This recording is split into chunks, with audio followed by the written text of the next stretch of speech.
بەسڵاوین گەرم و بدرێن خۆش ئەم دەگەل بدیدارە بینەرین کورد کۆنەکشن شادبین ji dengê Amerîka lêra li Washington û kanalê NRT. جابینەرانی عزیز تایبەت بۆ بەرنامەی ئەمڕۆی کورد کۆنەکشن ژمارەیە راپۆرتان لەسەر هەڵبژاردنەکەی ڕۆژی یەکشەممەی تورکیا بۆ ئامادەکراوە و ژمارەیە پسپۆڕی کاروباری تورکیا باس لە تورکیای پاش هەڵبژاردن دەکەن و کانی غوڵام میوانی بەرنامەی ئەم ڕۆمانە باس لە پرۆسەی هەڵبژاردنەکەی تورکیا دەکات. ئەمریکا و کورد و ڕێکخراوی تونڕەوی دەوڵەتی ئیسلامی کە سوکاری ئەو چوار پێشمەرگەی لەم دواییەدا بەدەستی تونڕەوانی دەوڵەتی ئیسلامی کوژران باز لە هۆکاری کوشتنی کوڕەکانیان دەکەن لە راپۆرتێکی تایبەتیشدا بۆ کورد کۆنێکشن باس لەو زانیاریانە دەکرێت بۆچی لە شاری سلێمانی هەرێمی کوردستان ژماری قوربانیەکان بە ڕووداوی ئۆتۆمبیل زیاترن لە کوژراوەکانی شەڕی دەوڵەتی ئیسلامی و ژمارەیەک بابەتی تریش لە بەرنامەی ئەمڕۆی کورد کۆنێکشندا پێشکەشتان دەکرێت. کار بەدەستین ڕووسی دیبێژن ئەوێ ئەگەری کەفتنە خوارە فڕۆکا مترۆجەت لە سینا یا مسرێ دیار بکن کو تێدا 224 کەس مرنە پڕانیاوان گەریدەین ڕووسی بوون ژێ سەیرانگەها دەریایە سۆر ڤەگەر یابوون سات پێترسبۆرگ تەرمێن نیڤا سوارên wê hat vedîtin li cihê ketina xwara firokî û karbidest li termên mayîn jî digerin. Raportên pêşîn xweya dikin ku firoka Airbus ya Rûsî li esmana teqîberî bigehta erdê. Komela Dewleta İslamî Daeş berpirsiyariya xwe ji ketina xwara firokê diyar kir lê herçawa be baksa reş hatiye dîtin û ew ê pêtir zanyariyan eşkere bike. Serokê Rûsî Vladimir Putin serxweşî li kes û karên qurbaniyan kir û got gelek giring e egerên wê trajîdiyê xweya bin û bersiva kêrhatî jî jêra bête dayîn. Rûsya sed şareza hinartine Misrê ji bo vedîtina termên mayîn yên qurbaniyan û Amerîka jî destpêşxerî di vekolî da pêşkeş kiriye. ئەحمەد چەلەبی سیاسەتمەداری عراقی کە یارمەتیدەر بۆ لە هەوڵەکانی ساڵی 2023دا بۆ ڕزگارکردنی عراق ڕۆژی سێشەممە بە نەخۆشی دڵ مردووە.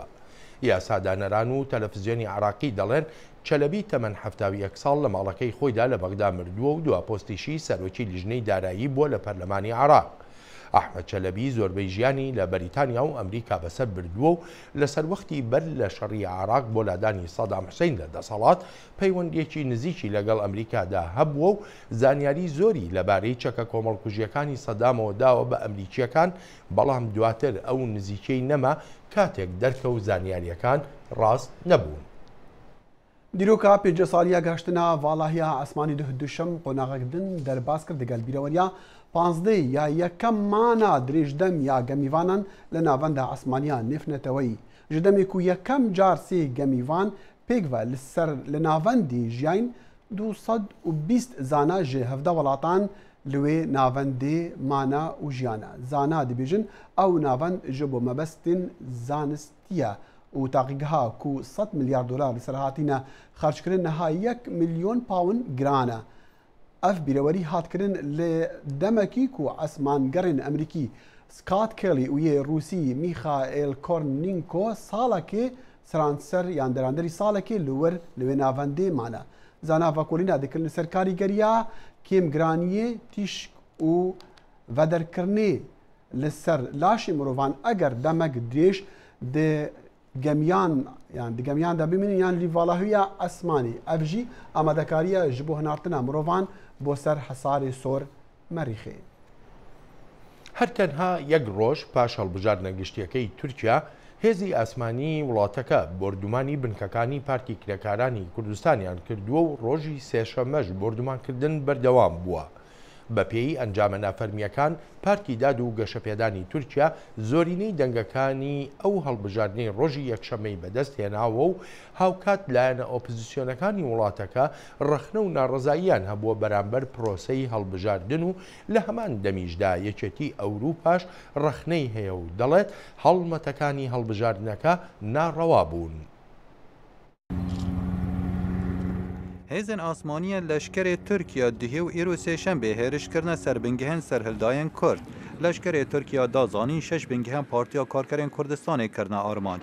Karbidestên bajarkê Sîwan hatin û çûn qedexe kirin piştî şer û hevçûnan di navbera serhildayên PKK û leşkerê Tirkiya. تند و تیجی پشتی هلبجارتنین هفتی مها حزیرانی هجماره کار و برسفدان هبو و با اگرا شری لناوبرا پارتیا کارکرین کردستان و حکومت ترکیه کو پیواجو آشتی یا سال 2012 به دماهی اینات و بالا خوکشان در سر بزاوین هلبجارتنین پیش وقت روژا یک شنبه. سروک ترکیه رجب طیب اردوغان دلخوش بو به انجام هلبجارتنان و گود بریارا گل بو آرامی و تناهی ولاتی بو. و ملی اراده یکی مجدار خلکی بریار بو آرامی دا. هیچ بجارک دینی نج بلی تناهیه.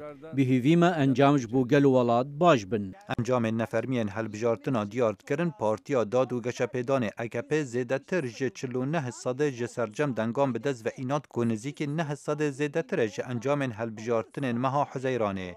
سروک وزیر ترکیه احمد داود اغلو داخواز جه پارتیان سیاسیان پرلمان نیکر دز بدز کاری بو دستور کانی یا مدنی و نشتمانی بکن. پارتیا گل یا کماری جهبه ریجا 25 صده جدنگان بدز و اینات کوره بره و دبیجتن اموی لگور بریارا سرکرداتی یا پنگاوان بها ویجین. Bakın bizim oyumuz arttı ama biz oyumuz arttı diye kendimizi başarılı görmüyoruz. دنگن ما زیده بونه هجمارا اندام پارلمانی زیده بونه لام وان انجامان به سرکفت نابینین ام وی هسنگاندنه بکین و بریارا داویه بدی پارتیا بزاوا ناسیونالیست مهبه جه خو و دناف پارلمان نیه ترکیه دا به نزدیکی 40 کرسیان بگرد. له هلبجارتنین هفتی مها حزیرانی هدف ریجا 13 صده جسرجم دنگام به دست گرد. له کار به دست وان دبیجن گفو گواشن لسر پروسا دنگدان باندورا که خراب لسر ریجا دنگن آلیگری وانا هبون. Türkiye toplumu bugün خلکی ترکیه آهنگین انجامی هلبجارتنی ناگیرن جبرگوه جمارک زور جی خلکی دترسن همو کس هست به نگرانیان دکه لسر سیاستا پارتیا دا سلاددار لی از پشت راز دکن نابه هم بترسن چنگو امهنه. جاودرین اوروپیین هلبجارتنین ترکیه رجدی لسروک ترکیه رجب طیب اردوغان کر کاری بود ماهیک اینانا جدابرین ترکیه پشتی هلبجارتنان بکد و اوه واخویا دکد جاودرین رخراوا پاراستن و هفکاری اوروپا هز دکن کو پروسا هلبجارتنان لجر ترسه دا درباز بو. ترس دجمنا دیموکراسیه و دجمنا آزادیه هلبجارتنیه ام هست به بهیوی بونه دکین جه پروسا هلبجارتنان و اوه داخوازه کش بو سروکی هتاکاری جبو سیاستکا پر لاین بکد. هلبت بوچونا وزارت در ویا امریکا جدانه بو جرایا شانده اوروپی که ریگری هبون لبردم دنگدانه.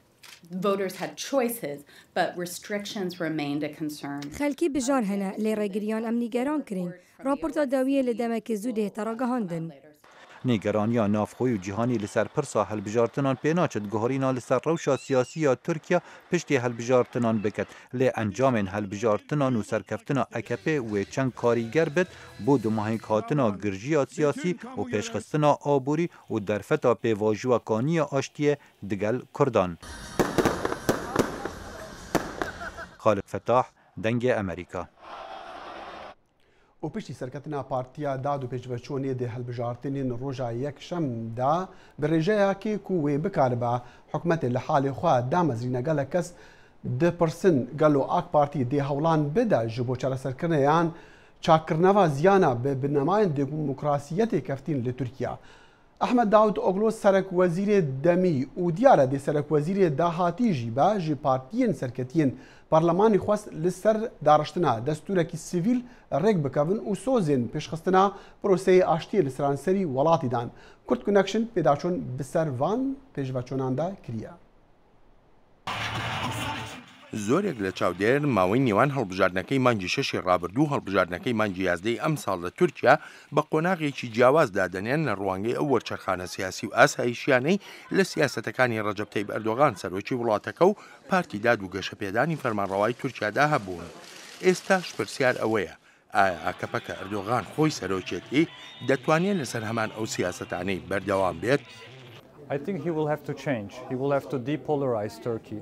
Erdogan پێم وایە دەبێت سیاسەتەکانی بگۆڕێت جیاوازیەکان لە کۆمەلگای تورکیادا نەهێڵێت. ئەردۆغان پێویستی بە سیستەمی سەرۆکایەتی هەیە و تەنها ڕێگەیەکیش بۆ دانانی ئەو سیستەمە ڕیفراندۆمە و لە ساڵیان 2 ساڵی داهاتوودا ئەو ڕیفراندۆمە دەکرێت و دۆسیەکانی ئابووری و کورد و دیموکراتیزەکردن دەبنە فاکتەرەکانی ڕیفراندۆمەکە و هەر بۆیەش دەبێت سیاسەتەکانی خۆی بگۆڕێت. هەدەپە پارتی سربەکورد لە تورکیادا لەم دواترین هەڵبژاردنەدا 21 کورسی پەرلەمانی لەدەست داوە بە بەراورد لەگەڵ هەڵبژاردنەکەی مانگی 6دا کە 80 کورسی هەبوو. لەگەڵ ئەمەشدا هێشتاش دەگوترێت گرنگ بوو بۆ هەدەپە بتوانێت ڕێژەی پێویست تێبپەڕێنێت و ئامادەیی لە پەرلەمانی وڵاتەکەدا هەبێت وەک هێزێکی سیاسی. پێم وایە هەدەپە لە ڕۆژێکی قورسدا شەڕەکانی پەکەکە هەدەپە دەباتە بارودۆخێکی قورسەوە بەبێ هیچ گومانێک سەلاحەدین دیمرتاش کارێکی زۆر باشی کردووە کە بەردەوام خۆی لە پەکەکە دوور گرتووە و لە هەڵبژاردنەکەی مانگی 6ەوە هەموو پەیامەکانی خۆی ناردووە بۆ ڕای گشتی تورکیا. ئەمەش هەنگاوێکی گرنگە و باشیشە کە بەردەوام بێت لە قسەکردن لەگەڵنەوەی نوێدا. چەند ساڵێک لەمەوبەر پەیوەندی دیپلۆماسیەکانی تورکیا لەگەڵ وڵاتە یەکگرتووەکانی ئەمریکادا لە ئاستێکی زۆر باشدا بووە، بەڵام دواتر لەسەر هەندێک لە دۆسێ هەرێمی و نێونەتەوەییەکان ئاڵۆزی و ساردی کەوتونەتە ئەم پەیوەندیانەوە. Turkey and America enjoy strong relations. We have had some differences. تورکیا و ئەمریکا پەیوەندێکی بەهێزیان هەیە، بەڵێ هەندێک جیاوازیمان هەیە یان هەمان بووە، بەڵێ ڕۆژگارێک هەبووە پەیوەندیەکان بەهێزتر بوون و هیوادارم ئەم هەڵبژاردنە پەیوەندیەکانی ئەمریکا و تورکیا بباتە قۆناغێکی زۆر باشتر لەوەی کە لە ڕابردوویەکی نزیکدا هەبووە. ئەم ئەندامەی پێشووی کۆنگرێسی ئەمریکا دەڵێت ئێستا تورکیا و ئەمریکا دوژمنی هاوبەشیان هەیە و لێدان و لەناوبردنی ڕێکخراوی دەوڵەتی ئیسلامی لە بەرژەوەندی هەردوو وڵات و ئاسایشی جیهانیشە. For the United States, of course, and for most of the world at this point, the free world. بۆ وڵاتە یەکگرتووەکانی ئەمریکا و لە ڕاستیشدا بۆ زۆربەی وڵاتانی جیهان جیهانی ئازاد هاوپەیمانیەکانی ئەمریکا شەڕی دژی دەوڵەتی ئیسلامی گرنگی خۆی هەیە و ئەم شەڕەش بێگومان پێویستە سەر بکەوێت بە تایبەتیش لە عێراق و لە سووریادا و لە هەموو شوێنانەی کە ئەم ڕێکخراوە توندڕەوەی لێیە پێویستیشە تورکیا بەشدارێکی سەرەکیم هەوڵانە بکات. ڕێکەوتنی ئەم دوایی نێوان واشنگتۆن و ئەنکەرا لەسەر هاوکاری استراتیژی لەشکری نیشانەیەکی ئەرێنی بەرەو پێشچوونی پەیوەندیەکانە. زۆرێک لە شیکەرەوە لەو بڕوایەدان تەواوی ئەنجامەکانی هەڵبژاردنەکەی ڕۆژی 1 مانگی 11 هەم چاوەڕوان نەکراو بووە و هەمیش جێی سەرسوڕمان بۆ هەموو لایەنەکانی بەشدار لەو هەڵبژاردنەدا بە تایبەتیش بۆ ئاکەپە لەو ڕوانگەیەوەی لە هەڵمەتەکانی هەڵبژاردندا ئەحمەد داوودۆغڵو سەرەکوەزیر باسی لە بەدەستهێنانی ڕێژەی لە 145 دەکرد، بەڵام لە هەڵبژاردنەکەدا نزیکەی لە 150 دەنگەکانی بەدەستهێنا. چاودێرین نفتەوەی بەتایبەت یەن ئەنجومەنە پەرلەمانی ئۆروپی ڕخنەیە لێ حکومەتە تورکیە دەگرن ji ber keş û hewayê bi tirs û tundûtî jî hevdem digel helbijartinan û dibêjin rewşa ewlehiyê girtina bizavkarên rikaber û herwesa tengavkirina dezgehên ragihandinê bûne egera hindê kampêna helbijartinan nerewa be. Koşka spî jî nerihete jê tengavkirina rojnamevanan li Tirkiye gelo ev gazinde ji hikûmeta AK Partî wê bigeha kû derê. Çima HDP Partiya Gelên Demokratiya Serbikurdan pitir ji 20 endamên xwe ku di perlemanê meha 6 de bi dezveînabûn niha ji dest dane. Bi vê serketinê AK Partî wê rêbazên xwe li hember Kurdan biguhere ji bo bersiva van pirsan me Birêzkanî Xulam bi rêveberê torê zanyariyên Emerîkî û Kurdan لێرە لە واشنگتن میێوانی ستۆدی کردیا کاکانی گەلک بەخێر بێ گەلک پرسانە لێ من دەخواست یەکەم جار بەحسێ ڕەخنەیە ئەوروپیان چاودێری مەزنی ئەوروپی لە تورکیا گەلک کەسێندی دەبێژن ڕەوشا دیگەل هەلبژارتنە ڕۆژێت هەلبژارتنە نەڕەوا بوو چما یعنی vêna هەلبەژی ئەو دەبێژن بۆ قازانجا ئاک پارتی بوو ئەف گازە دەوێ بگەهن جیهاکی ئەمتنی ئاخفتن بوون و وێ بێنش بیرکردن هنک پروبلم هن نابینا ترکیه و اروپایی پروبلم مزن اکو پناهنده بونه جه سوریه دیگه درابن درن یونانستان جوی درن اروپایی هنک روشنبیرین ترک هنک روشنبیرین کرد هنک روشنبیرین اروپایی جی اختا سروکی آلمانیای چو ترکیه رخنه کر کو نه باش بود کو چو ترکیه سروکی ترکیه دی کو قبول بی پشگیریا بی هلبجارتنا AK Parti'ye dike. Nabeyna raporek gere derketa li Avrupa'yı derheqi rewşa Türkiye çawaya. Demi helbijartina hem berî wê piştî wê çima yani çawa. Ew nekir. Ew rapor dernexist, piştî derxist. Ana ew derxin. Berê dernexistin, nedixistin Erdoğan ew bike. Bêdilê wî veya jî em bêjin hêrs bikeve. Avrupayî û Amerîkî yani dixwazin Tirkiye berbuta demokrasiyê here lê zanin problem hene. Mesela وقتا حزیران دا آخ پارتی هندا کرد دست به شر کرد به پکیکی را به گله کرد را ام ویژن حکومت ترکیه را حکومت امریکایی را گویم دژی داعش شر بکن چون دژی پکیکی شر کردن با پروبلم هنه مساج اروپایی بگی ترکان نگی ترکا بگی سروکین ترکان نگی سروکین ترکا دیتنام دا پروبلم هنه پروبلم مزنن و جبو اروپایی ها ایکو پناهنده بونه جبو کردا روش دموکراسیه و جبو ترکاجی روش دموکراسیه دموکراسی تدبیجی او گازن نوی بینج بیر کرن از دوی بین بیر کرن لیچه فرق هیا دنیا براکو او دبیجن دمي هالبجاتنا دمي كامبين هالبجاتنا نروابو ترصابو قرتنها بوشتي وصابو او نابيجن هالبجاتنا نروابو يجا فرقا فيتش انا 24 تموز حتى دو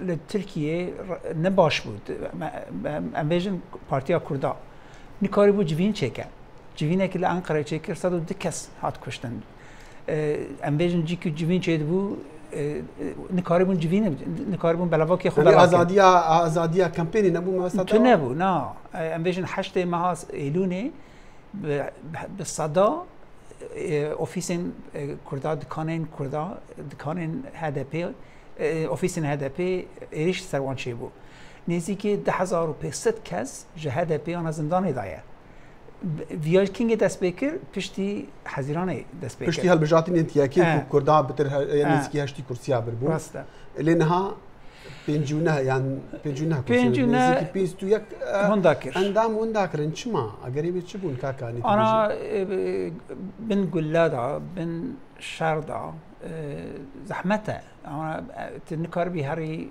امبیجن توپ جوینا خود توپ بکی تنکاری جوانا ویجی مساج خود جوانا ویجی زحمته ام ویژن ترک بخو جوینه خود نکاربون چیکن چونکه ترسا داعشی هبو یعنی بلکه لوانجی گلک سر تلویزیون نقاش بون گلک سر رادیو نقاش بون سر قزتا نقاش بون لی اوجی تلویزیون ترکا مزن دست آلیکاریا اردوغان دکن آلیکاریا داود اولو دکن گلک هندک او کرن گازی سلعتین دمرتاش کرن گلک هندک گازی سروکین کردا کرن يعني يكساني نبو وكافي نبو مثلا نا يعني بهالبجارتنا كي بنسيا تنقاد ابو بنسيا قلاد ابو بنسيا تفنقاد ابو بله كاني ام نرحت نجكو كردا 21 كرسي ونداكرن لما هابيتش الكرسي ونداكرن تماما نيفا اندام الخوانجي هشتيها بون نهار هنا اي جو اردوغان جو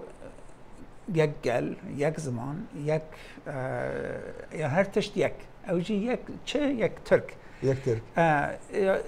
یعنی مهابی علی خوکشاند گو ام دجی پاکیکی بکن ام دجی کردا بکن یا ولاتی ما ام ناخوازن پرچه بوه و وقتا بری دگوت ام کردا را ام کردی ام ویژن ام اوکبه نابینا ما کرده می چکن اردوغان دکت از آشیتی بینم ولات او وقتا گو گلک کرده آلیکاریا ویکر 2003 2005 2007 آناجی وقتا نرد هدف کت پارلمنتوی آنا هیچی نکاره به انویژن تخوازه به وک سلطانک وک سروککی به حکم نکاره 337 تنیه هندره پارلمنت 337 يا 337 336 لازمه 336 لازمه جبو برياري بدا بريارينا راسته انت بيجي او نكارنا بفيسر انا حكمتي بيجبين اللي نكار غورتنا انا تكارت تشتبك ام فيجن بلكي هذا ديسا جالان ببينن الجزيره الزنداني جرا فيجن سلاحتين فيجا برالي كريمه بك حفدكس وامي وقتي بكار دستوري بجوهارتن دستوري بجوهارتن بتشكو او عندك سيستم هذا بجوهارتن دايبت رجب طيب اردوغان دبي مثلا سلوكاتي بهيز بك او دخوازه وك امريكاي برا سيستم سلوكاتي برا خرطبه او بخو خرطبه حالي حاضر دستور تركيا دبيجا ايكو خرط احمد داوود اغليه سرك وزير بله اردوغان نبر او كويتشنا دو قردوجي تمام بونا ونكار جار كدي بسرك وزير نها سروكا قركوي سروكي ماتي سروكاتي مايا دوان شخصنا او دوي از بكار دستور بگوارینم از خوازم وقت پوتین لسری ترکیه بم حتی از بمرمجی ئەو بەلکی ئەو دلێویدا هەیە ئەم نزانن حالی حاضر دەبێژە ئەس دخوازم برا قوتا من خورد بە برا دەستور بێ گواردن و برا بەلکی کورد ئالیکاری من بکن وقتی ئەز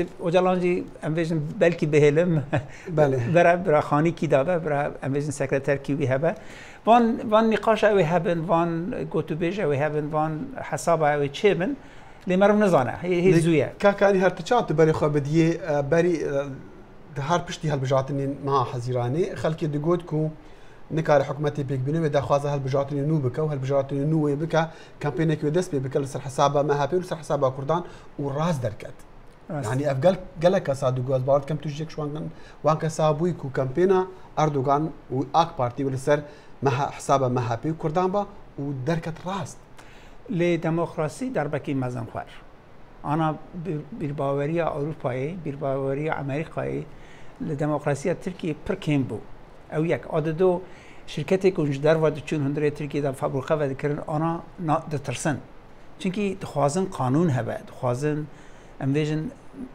شرکتێکی دخوازە ئەگەر فابرخەکی وەکە دخوازە سبێ دەست بێ یان فابرخە خۆ مەزن بکە ئەمێژن بگوهێرینە وان تشتا نەڕەحەتن ئەو یەک ئادەدۆ لە سووریە شارەکی مەزن هەیە ئەمێژن ئانا رووسیا دێژە ئەمێ دژی النوسرە شار بکەن ئەمێ دژی داعش شار بکەن حکوومەتە تورکیا حتا ئاناژی ئالیکاریە النوسرە دکە ناوبینە حکوومەتە ئەمریکای و ناوبینە حکوومەتە تورکیادا سەر النوسرە نقافێک باش کاکانی ئەس خوازم دماهی بێمە سەر مەسەلا هەندێک و دگەل مەسەلاک و سەرکەتنین ئاک پارتی ئێریشێن لە سەر پێکێکی بەردەوام بوون هەر لەگەل هەڵبژاتنە تەمام بوون ئەنجام دەرکردنە چەند جارە ئێریشی پێکێکی دیکە پرسیارە من ئەوە ئەردوگان بەوێ سەرکەتنی وێ سیاسەتە خە بگو هەر هەمبەر کوردانیان لە هەمان سیاسەتی بمەشە ئەردۆغان مرد دکارە هەر تشتی بکە دخوارە ئیرۆ بێژە ویسێوا سۆرە سبێ بێژە ویسێوا ڕەشە ئەو کاوی هەیە یان دخوات دکارە خۆ بگوهارینە و دکە ئەردوگان دکارە خۆ بگوهارینە مەبەستە سیاسەتاخوا بگوهارینە ئیحتیمالێک و ئەم بێژن بە ئۆژاڵانە خبەر بدن و ئەو بەخۆ خورد بە و ئەم بێژن وەک شەڕێکی بێشەر ئەردوغان بە ناخوازە ئەردوغان کوردم بێژن سەر بخۆ بن ناخوازە ئەم بێژن بی کوتشتێک و ئانا لە دیاربەکر لە شێرناخ لە جیزیرە چێ دەبن دەموکراسیە سەر بخۆ بۆن تشتا ئەردوغان قبول ناکە لێ پرۆسی ئاشتی پرۆسەی ئاشتی ئەز دیتنامەدا ئەو وێژە ئەو نیابەینا خۆ ئۆجاڵان دەکە ئۆجاڵان ڕەوێژە سەر دەمرتاش و سەر قەندیلێ حکومە خۆ سەروان بینەجی کو ئەم بێژن برا شەڕ نەبە لێبرا کوردی بە هەندێک ڕازی بن وەک سەدەقەکی ڕازی بن نەماف کورد قبول ناکەن کورد ناکەن ڕاستە ناکردنی شەڕ ببە یان دیسان یان شەڕ ئەو ننە ئانا شەڕ وەختە تێ دەری ناخە تا ئەو قەستی هات شەڕ ناوێژە ئەزێ 1970 بێم ئەو قەستی دەست پێ کرد بەشار ئەساد پرسکی نزانی بوو 2011 شەر دەست پێکە وان تشتا شەرژی هەیە پێشیا تورکیەدا پێشبینی هەیە ئاشیتیەکە ئەردوغان بخوازە ئاشیتیژی هەیە کاکانی گەلکی سپاس خۆش سپاس بۆ هاتنەتە کانی غڵام بەڕێبەبەری تۆڕێ زانیاریین ئەمریکا و کوردان میوانەی کورد کونەکشن بوو و شارەزای سیاسەتێ لێ ئەنستویا ڕۆژڵاتان ناوین لێرە لە واشنگتن دانیال سەروەر دەبێژە ji bo şerê komela Dewleta İslamî Daeş Amerîka bawerî bi hêza pêşmergeyan li Herêma Kurdistana Iraqê heye û bi şervanên Kurdên Rojava Herêmên Kurdan li Sûriya. Yahya Berzincî digel Brîs Sirwel axiftiye û ev raport amade kiriye. ڕوبەڕووبوونەوەی سوپای ئەمریکا هاوشانی هێزێکی پێشمەرگە لە دژی پێگەیکی داعش لە باشووری کەرکووک سەربازێکی ئەمریکا کوژرا و سێ پێشمەرگەش بریندار بوو 59 بارمتەش ئازاد کرا دوای ئەوە بڕیار درراوە هێزی تایبەتی تر بۆ پشتیوانی ئۆپۆسیۆنی سووریا ڕەوانە بکرێت لەو بارەیە شیکەرەوەی سیاسی دانیال سیرۆر لە پەیمانگای خۆرڵاتی ناوەڕاست لە واشنگتن لای وایە ناردنی هێزی تایبەتی ئەمریکاش بۆ ناوچەکە دیاریکراو دەبێت. Well, I think you'll see American special forces active against ISIS from time to time. لەو باوەڕدام هێزی تایبەتی ئەمریکا جارجار چالاکی دەکات دژی داعش بەڵام ئەوە جیاوازە لەوەی هێزێک بنێریت و ڕاستەخۆ لە سەرزەمین بەشداری شەڕ بکات ئەوە نابینیت تەنها چالاکی هێزی تایبەت دەبینیت. ئەوە دیاریکراوە کە هێزی تایبەتی ئەمریکا لە سووریا و عێراق ڕوو لەو ناوچانە دەکەن کە لەژێر دەسەڵاتی کوردی باشوور و ڕۆژئاوادان. چونکە ئەو ناوچانە ژێر دەسەڵاتی ئەوان لە ڕووی ئاساییشەوە تا ڕادەیەک جێگیرە. هێزی پێشمەرگەیەکێکە لەوانەی کە ئەمریکا پشتیان پێدەبەستێت لە ناوچەکە زۆر سەرکەوتوو بوون لە ڕوبەڕووبوونەوەی داعش لە عێراق و لە سووریا. ئەمریکا وا دەبینێت کە کاریگەر و باوەڕپێکراون، هەر بۆیە پشگیریان دەکات. لە ڕوبەڕووبوونەوەی شەڕەکانی داعش هێزی پێشمەرگەی کوردستان ڕۆڵێکی کاریگەریان جێراوە. ئیتر دەمێنێتەوە سەر بەرپرسە سیاسیەکانی کورد چۆن قازانجی سیاسی لێ دەکەن.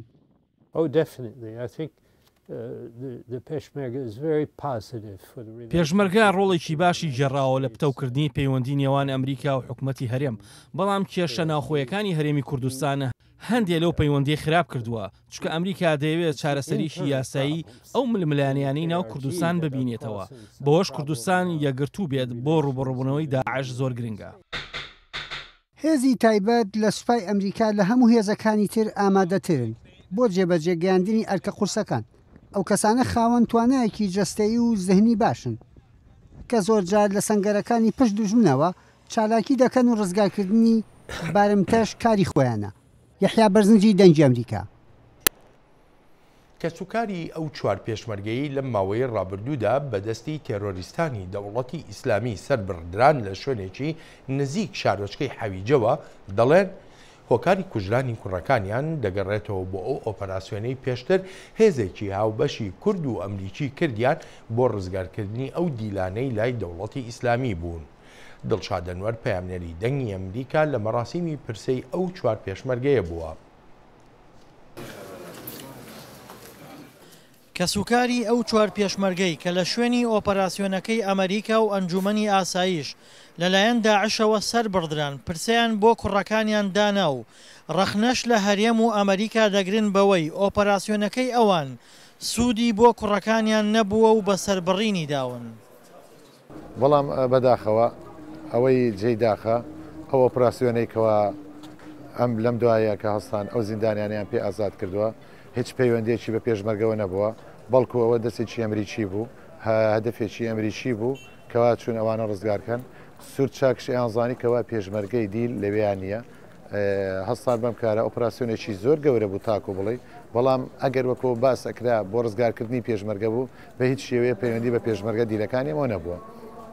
ئەم ئەمەلیە کارێکە کەوە ئێمای بینین و هەموو جیانیش بینی نەک بڵێ بەس ملەتی کورد پەیوەندی بە ئێمەوە نەبووە، لەبەرەوەی ئێمە دیلەکانی ئێمە شوێنیان دیاری بووە لە چۆ بووە، دیلەکانی ئێمە دیارین لە ناو مۆسڵا بوونە. ئەم ئۆپەراسیۆنە کە پێی هەستاون هێزێکی ئەمریکی لەگەڵ هاوبەش لەگەڵ هێزێکی کووردە بەم کارە هەستاون یەک پێشمەرگە نا، بەڵام هەر کوردێکی تیانە بووە. ئایا زانیاری ئەمریکی ئەوەنە زەئیفەکەوە نەتوانێت بزانێت لە شوێنێک وەکو حەویزە چیتایە؟ ئەمە ئێمە بۆمان دەرکەوت لەم دوایە کەوا پەیوەندی بە خۆیانەوەی بە سیاسەتی خۆیانەوە پەیوەندی بە پێشمەرگەکانی ئەمە نییە. ئەو چوار پێشمەرگەی کە داعش سەری بڕین سەرجەمیان کەرکووکین و لە مانگی یەکی ئەم ساڵ لە مەکتەب خالید بەدیل گیران. بەم پێش لە 17 پێشمەرگە کەرکووکیە دیلەکەی لای داعش ئێستا تەنها 7یان لە ژیاندا ماون. وەکو باوکی پێشمەرگەیە دیل قساکەم، ئێمە ئەوە 9 مانگ و 18 ڕۆژە، یعنی هەر دقی خەبەرێکمان بۆ دێ وەکو مردن وایە، مردنەکە بینی ئەیبینین و نایبینین، ئەنی دێتە سەر مردن، بەڵام خۆزگا مردنەکە بۆە بماندیە یەکجاری نەجاتمان بواە لەم حاڵی کەوا ئێمە ئایبینین. هەر ڕۆژی یەکێکمان لێ سەرە بڕن، هەر ڕۆژی 3-4 پێشمەرگاش سەرە بڕن، ینی مەسوولەکان هەتای سە هەڵوێستیان نییە. ئۆپراسیۆن کرا، ئۆپراسیۆن بۆ مناڵێ من نەکراوە، بۆ پێشمەرگە نەکراوە، بۆ ئەمریکی کراوە، ئەمریکی خۆی مەبەستی هەبووە 5 شەخص بۆ بردێتی، دوایەوە بۆ بەناو پێشمەرگەوە ئەیکەن فەرمەوەی ئەوە 4تریان لێمان سەر بڕیوە. چیان بۆ ئێمە کردووە؟ ئەوە 9 مانگ و 17 ڕۆژە ئێمە ڕاکەین، کەس هەڵوێستی نییە بۆ دەربارەی ئەو مناڵانە ئێمە. ئەوانەی کەوا ئەو هێناوێتی حتا دوێنە پێرە شەڕی داعشیش نەبوو، پێش ئەوە کورد نەیوێرا بچێتە حەویجە، کوردیان سەرە بڕی، هەر ئەمانە بوون بۆ خزمەتیانەکەی ئەوانە بدەنە دەست ئێمە کاک، لە باتی کوڕەکانمان ئەوانە بدەنە دەست ئێمە بۆ داعشەگری خزمەتیەکەی. پێشتر کەسوکاری پێشمەرگە دیلەکان لە ڕێگەی عەشایرە عەرەبەکانەوە هەوڵێکی زۆریان لەگەڵ داعشدا بۆ ئازادکردنی کوڕەکانیان، بەڵام هەوڵەکانیان بێسوود بوو. دڵشاد ئەنوەر، دەنگی ئەمریکا، پارێزگای کەرکووک.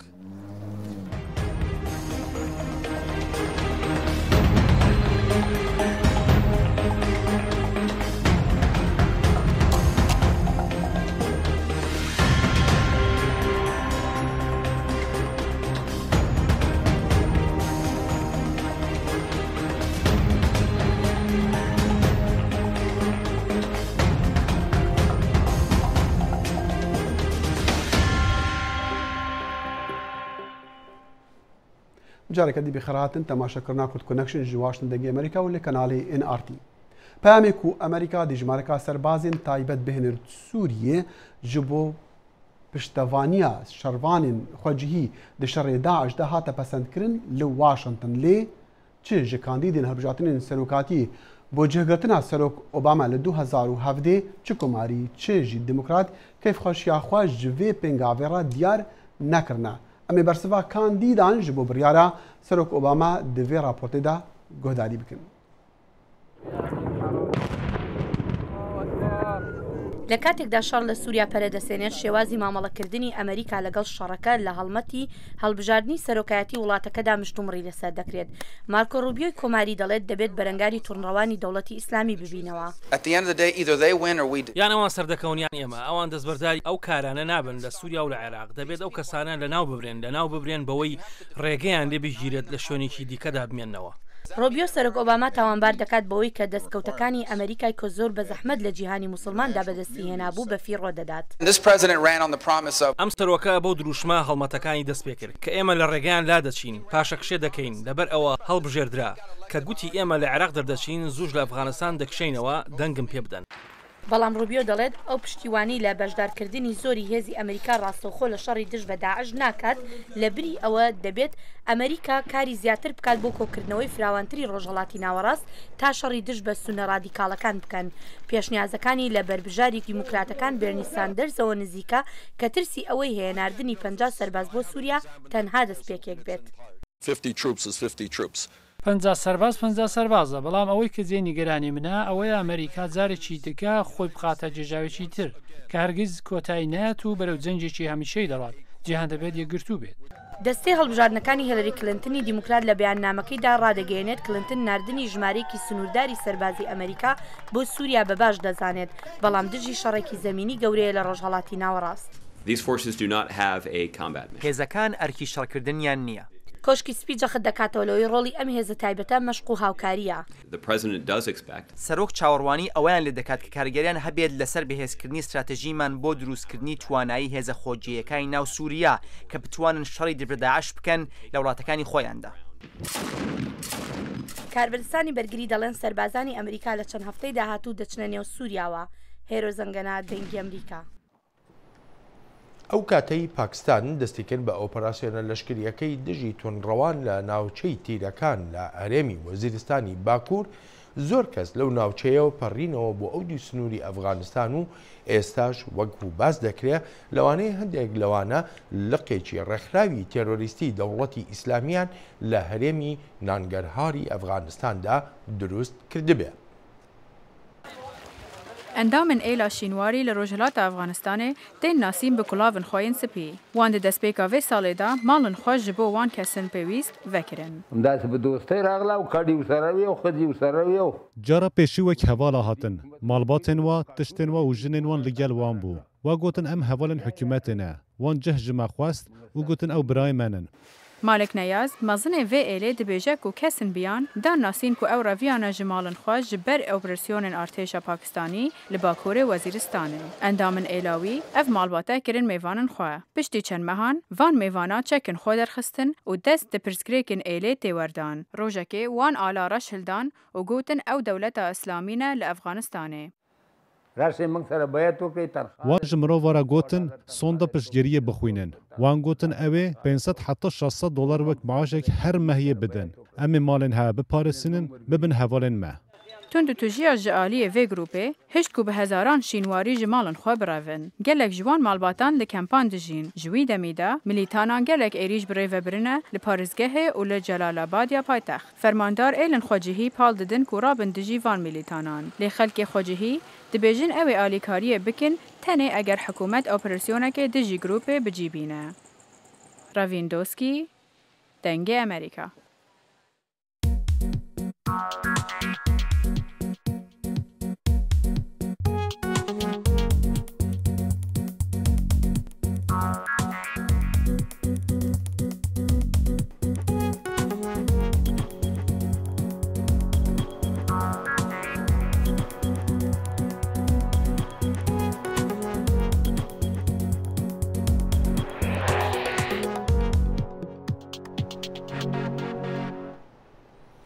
هەر تەنها شەڕی دژی تێرۆرکاران و یانیش بڵاوبوونەوەی نەخۆشیە کوژندەکان و یانیش کارەساتە سروشتیەکان مرۆڤ ناکەنە قوربانی.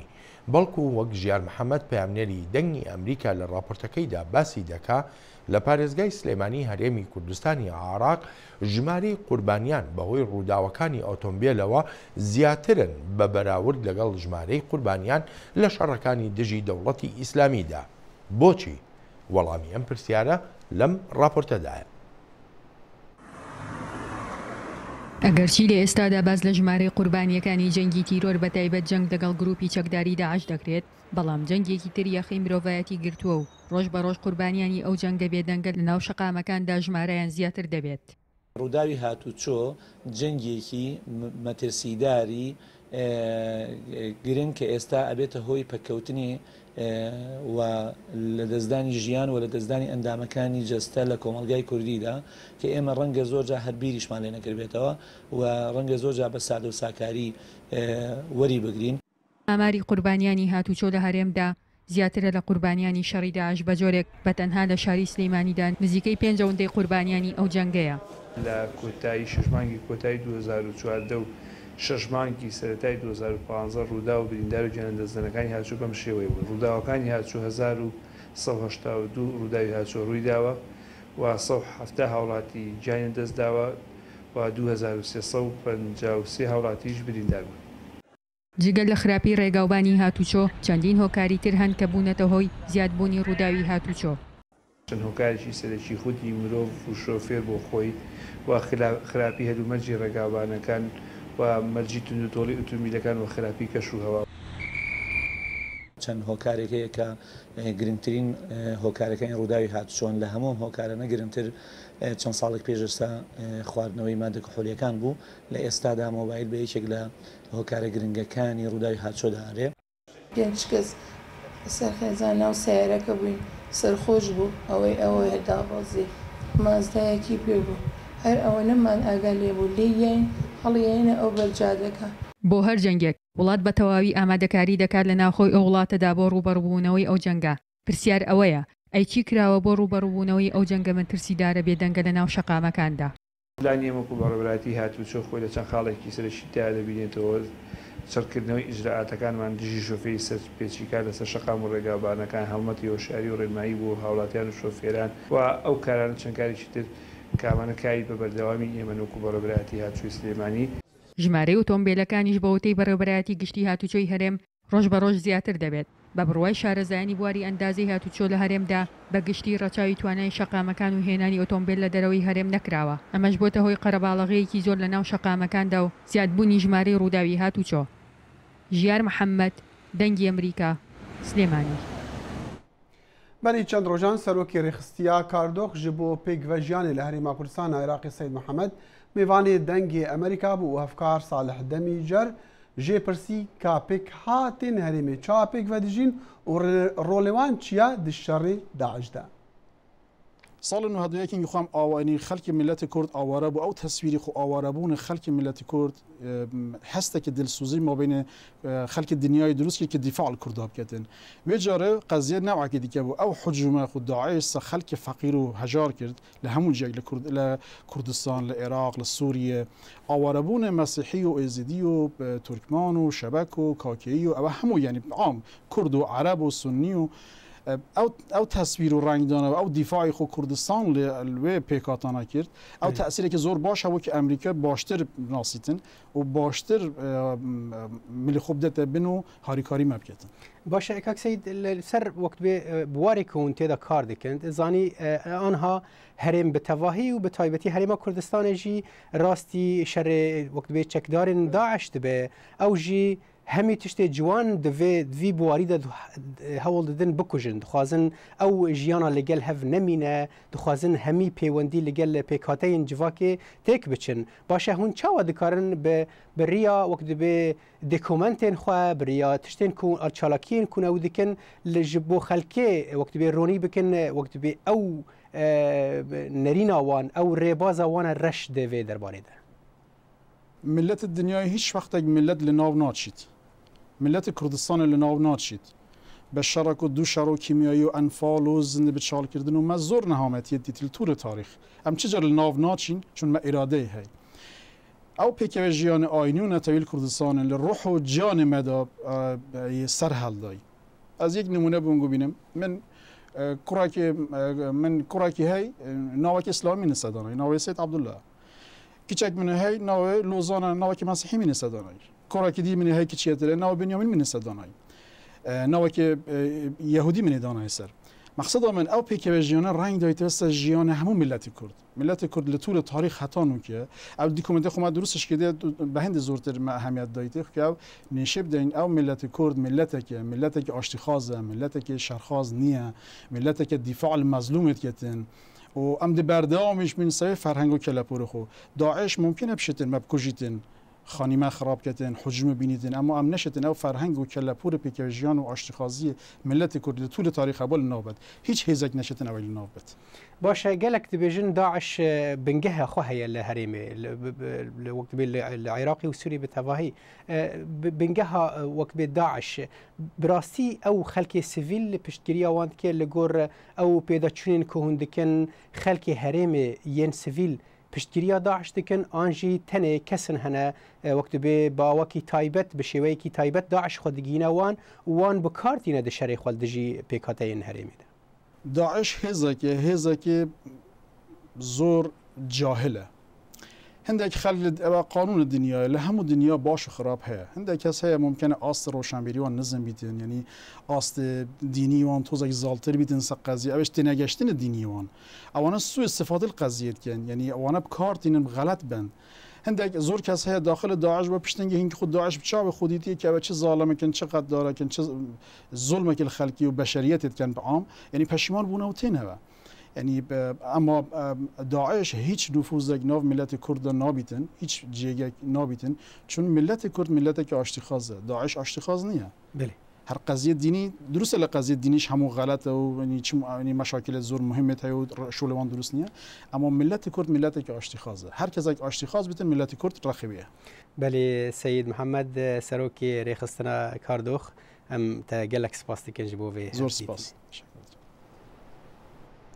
ڕۆژی تەندروستی بارودۆخی قورس و سەخت بەرپرسیارەتی مرۆڤانە لە ڕوانگەی نەبوونی پاراستن و هەروەهاش چۆنێتی سەر و سەوداکردنی یەکێتی ئەوروپا لەگەڵ پەنابەراندا چۆن کاریگەریان دەبێت لەسەر پەنابەران بە تایبەتی لەم کاتەدا کە ژمارەیەکی زۆری خەڵک ڕوو لە ئەوروپا دەکەن و وەک باز دەکرێت لە دەرەوەی سنوورەکانی توانایی وڵاتانی ئەوروپا و دەستگای پەنابەرانی سەر بەنەتەوە یەکگرتوەکانە.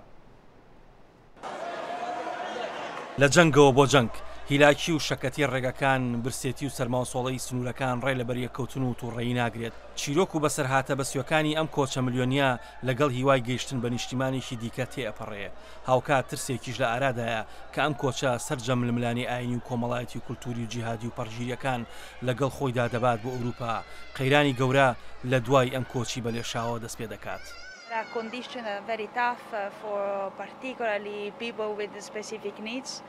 بارودۆخەکە زۆر سەختە بە تایبەتی ئەو خەڵکی کە پێویستیان بە یارمەتی هەیە بۆیە پێشوازیکردن و پارێزگاریکردن لەو خەڵکە بە باشترین شێواز ئاسان نییە. ناچار کارمەندەکانی تەندروستی و ستافی ڕێکخراوە خێرخوازیەکان سەرباری یارمەتیدان و بەتەنگەوە هاتنی ئەو خەڵکە دەبێت ببنە ناوبژیوان و نێڵن پەنابەرە هاوخەمەکان پەلاماری یەکتر بدەن و ڕوبەڕووی کارەساتی لەوە خراپتر ببنەوە. هەر بۆیە ناوەندی فرۆنتێکسی ئەوروپی بۆ بەڕێوەبردنی ئۆپراسیۆنی بەدەنگەوە هاتنی سنوورەکانی یەکێتی ئەوروپا پێیان وایە ئەم قەیرانە چاوەڕوان نەکراو بوو. ئێستا ڕوبەڕوو بووینەتەوە لەگەڵ دۆخەکی چاوەڕوان نەکراو لەبەرەوە لە هاوکاریکردنی یەکتری داین و لە زۆرکردنی ژمارەی هەڵمەتەکانمان داین. هاوکات ڕوبەڕوو بووینەتەوە لەگەڵ تێچوونێکی زۆر بۆ پاسەوانەکانی سەرسنوور بۆ بەشداریکردن لە ئۆپراسیۆنەکانی بەدەنگەوە هاتنی پەنابەران.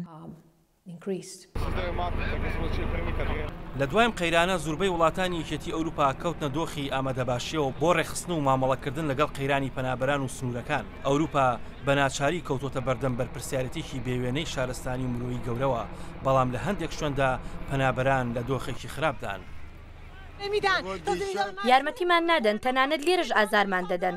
نەتەوە یەکگرتوەکان لەکوێیە با بە هاواری ئێمەی غەریبەوە بێن. دایکەکان مناڵەکانیان لە باوەش گرتو و دەیانەوێت فریای پەناگەیەک بکەون و لە سەرمادا ڕق نەبنەوە، بەڵام ئەمە حاڵی هەموو پەنابەرەکانە لە پێناو نیشتیمانێکی دیکەی شایستە بە ژیان ئیتر بە ناچاری بەرگەی ئەو هەموو سەرما و سۆڵە و بارانە دەگرن. زۆربەی زۆری نەخۆشەکان تووشی هەوکردن، کۆکە و هەڵامەت و لەرزەوتا بوون. هەندێک لە مناڵەکانیش تووشی زگچوون و ڕشانەوە بوون. دوجار کارە مرۆیی و شارستانیەکان بۆ یارمەتیدان و بەهاناوە هاتنی پەنابەران لەسەر و ململانی و جیاکاری ئاینی و کولتوری و نەتەوەی و ڕەگەزیەکانەوەیە. مێژوو ناتوانێت سۆز و خۆشەویستی و هاوکاری ئەوروپا بۆ پەنابەران لە یاد کات، بەڵام ئایا ئەوروپا تا چه سنوورێک دەتوانێت سنوورەکانی واڵا بکات بۆ ئەو سەدان هەزار پەنابەرەی کە بەڕێوەن؟ ئاسۆ جەبار، دەنگی ئەمریکا. گوهارتنا چاردەیە دەستوری ئەمریکا مافی هەڵوڵاتی بوونێ دەدا هەر زارۆکەکی لەسەر ئەردی ئەمریکا بێتە ژیانی. ئەف مافێ دەستوری بووە ئەگەرا دروستبوونا دیاردا دەبێژنێ گەشت و گوزاریە زارۆکبوونی ئانکو دایکە دووجان ji بۆ زارۆک بوونێ سەردانە ئەمریکا دەکە ji بۆکو لە ئەمریکا زارۆکێ بێ دنیاە و ئەو زارۆکژی ببە هەڤوڵاتوی ئەمریکی. ئەف پرس بووە بابەتێ مشت و مڕانێ بەرا کاندیدێن هەڵبژارتنین سەرۆکاتیە ئەمریکادا. هەنێک جوانە دەخوازن ئەف گوهارتنا دەستوری جارێکەدی بێتە گوهارتن.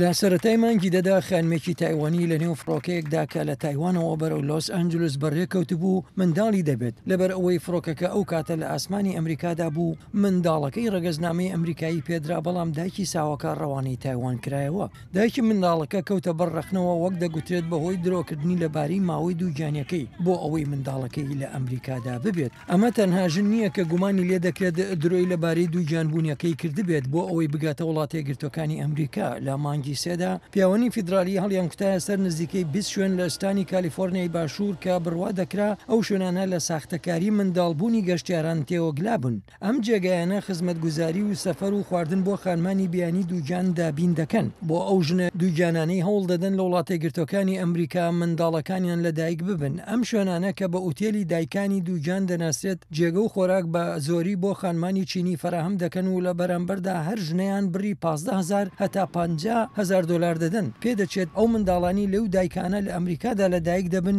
لە ڕاستیدا دەبنە هاوڵاتی ئەمریکایی. مافی بە هاوڵاتی بوون بەهۆی لە دایکبوون لە ئەمریکادا هەموو کەسێک دەگرێتەوە و هەروە یاساکانی ئەمریکاش دەیانگرێتەوە. دەبێت هەموو کەسێک پابەندیان بن. جیمس و بەرپرسی پێشوویدا دەڵێت ئەم یاسایانە هەندێک حاڵەت نایەنگرێتەوە وەک منداڵی دیپلۆماتکارانی بیانی، بەڵام دەشڵێت ئەو منداڵانی کە دایکانیان گەشتیاری بیانین ئەوانە دەگرێتەوە. ئەو منداڵانەی لە دایکانی بیانی گەشتیار لە دایکە بن ئەگەر لە نێو ئەمریکادا لە دایک بن بەڵێ ئەو منداڵانە ڕەگەزنامەی هاوڵاتی ئەمریکاییان پێدەدرێت. بەڵام پرۆفیسۆری یاسا جۆن ئاسمن بڕوای وایە یاساکە بە هەڵا لێک دەدرێتەوە و دەڵێت دەستەواژەی سەرەکی یاساکە ئەوەیە کە دەڵێت ئەو منداڵانە دەسەڵاتی قەزایی دەیانگرێتەوە.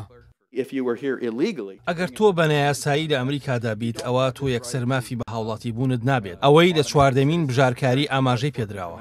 وەک میوانانی کاتی ئەو ژنە بیانیانەی دێن لە ئەمریکا منداڵیان ببێت خۆیان و منداڵە لە دایک بووەکانیان هیچ وابەستەیەکیان بۆ وڵاتە یەکگرتوەکانی ئەمریکا لە ئەستۆدا نییە. بەڵکو ئەو منداڵانە دەبێت دڵسۆزیان بۆ وڵاتی باوانیان هەبێت جا هەر بەهۆی بە هەڵە تێگەشتن لە مافی بە هاوڵاتی بوون بەهۆی لەدایک بوونەوە ئێمە لە بنەڕەتدا بواری گەشتیاریمان خۆڵقاندووە. هەندێک لە کاندیدانی پێشەنگی سەرۆکایەتی ئەمریکا لەوانە دۆناڵد ترامپی سەرمایەگوزار و تێد کروزی سەنەتۆری تەکساس دەڵێن ئەوان گەرەکیانە مافی بە هاوڵاتی بوون بەهۆی لەدایک بوون لە ئەمریکادا نەهێڵن بۆ ئەنجامدانی ئەم کارە پێویست بە گۆڕانکاری دەستوری هەیە ئەوەی کە پرۆسەیەکی درێژ و ئاڵۆزە کە پێناچێت بەم زوانە بکرێت. سمکۆ عەزیز دەنگی ئەمریکا. جازیزانم لە کۆتایی بەرنامەدا هەموو کاتێکتان شاد. شەو باش.